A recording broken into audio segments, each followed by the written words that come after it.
Statele Unite oferă burse postuniversitare studenților din Moldova. Programul se numește Edmund Maschi. Toți doritorii care au absolvit deja universitatea pot depune dosarele până pe 2 noiembrie. Limită de vârstă nu există. Participanții la concurs vor fi selectați de către profesori americani și vor trece câteva etape de admitere. Prima etapă este completarea aplicației pe site-ul irex.md, după care urmează testul TOEFL și un interviu cu membrii juriului de selectare.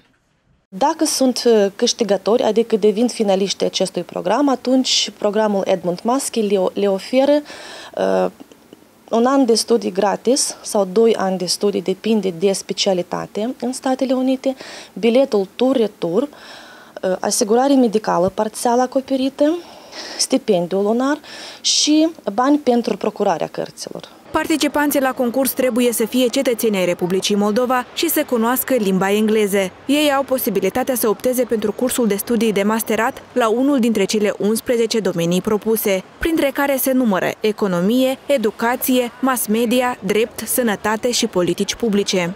Au foarte multe posibilități profesionale după primul semestru de studii în Statele Unite. Ei își fac o practică, un stagiu profesional la una din organizațiile la care își doresc să-și facă.